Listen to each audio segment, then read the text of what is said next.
Okay, hi Alex, hi Mackie. These are my two DLM-12Ss. Absolutely awesome speakers, by the way, absolutely fantastic. I haven't run them hard yet because they are still very, very new. I've just been gently running them in. My problem is the two top cab hi-hats, which are kind of in the top of the subwoofers. One is slightly narrower than the other. The one on the right is fine. The one on the left is ever so slightly narrower than it should be. And as you can see, there's a little bit of the paint come off just for me trying to get your genuine Mackie adjustable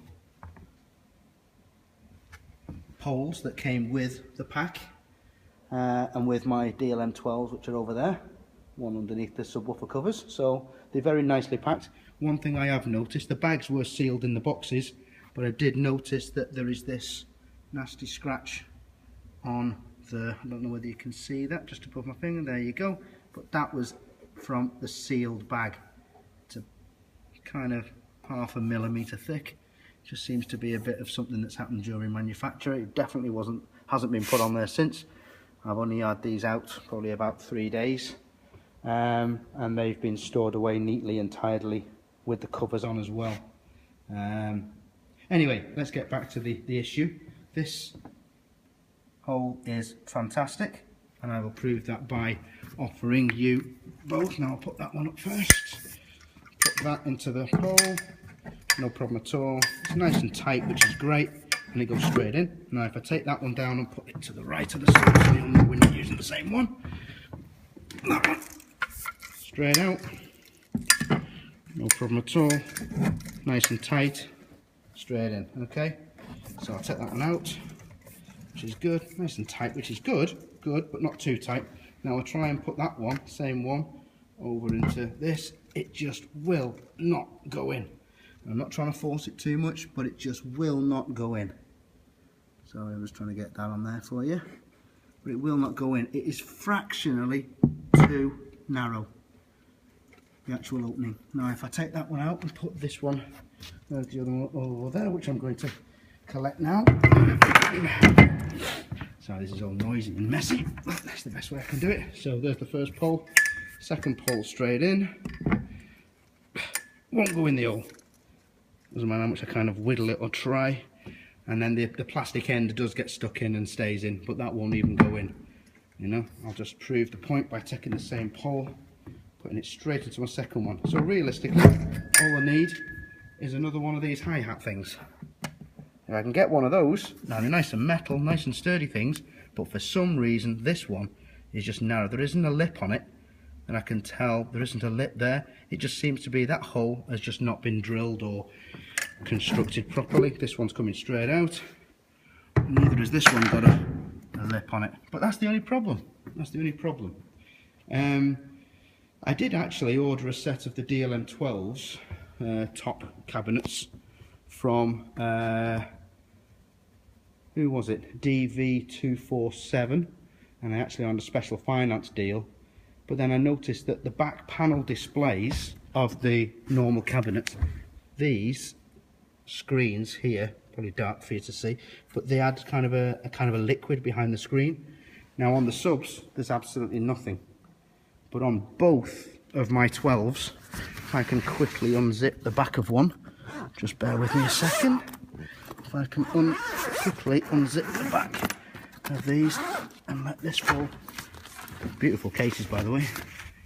Don't know whether you can see that, Mackie, but there's a bit of a kind of a blob on the screen. Now, on my ones from all the DLM-12s I've seen so far, I've had four speakers, two from Thomann in this package now, and the one that I've got over there has got it all the way across the screen, and then it falls off just towards the right of the screen. Now I don't know whether that's a fault, whether it's going to become a problem later on, but I'd like it to be investigated as much as possible. So see that? I don't know whether you can see it. There you go, the blob. Looks like a hill. And that's basically my problems. Otherwise, they sound fantastic. But if you can get back to me, Alex, as soon as you can, that would be great. In fact, while I've got a couple of seconds, I will show you the other one. just move my cases. Sorry, this is all the Eisteddfod stuff because we're in Wales and do a lot of Eisteddfod stuff in this school.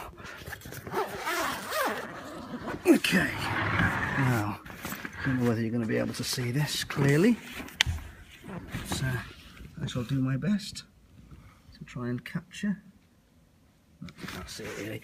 Hang on. No, that should be easier. There you go. Slightly purpley on this side here, and then on the right side it's gone. That's what I'm getting on the screens. So if you can investigate that, it looks like a liquid that's behind the screen. Now I'm not pushing it as such, just touching the panel. Now, it looks like there might be some. It would be nice to know that there's actually some kind of a protective cover on there that I can take off and it remedies that, but there isn't. It doesn't feel as though there's any protective cover on there whatsoever, and it just seems to be like a liquid crystal. I know it's an OLED, but I'm just wondering whether there is some kind of an issue with that, and I don't want there to be an issue later on, if you understand my point. And I know I've got a 3-year warranty, but I'm not sure whether that, once the screen's on, you can't really see it, but it's just a bit disconcerting to see it like that to start with. Okay, there you go, there's my issues. Love the speakers though, absolutely immense. Thank you very much, Alex, and I'll hopefully hear from you very soon about this top hi-hat, because I can't actually set the system up properly without having another tripod behind the second subwoofer. That one's fine. Both DLM12s both sit on top of that cabinet with a pole on.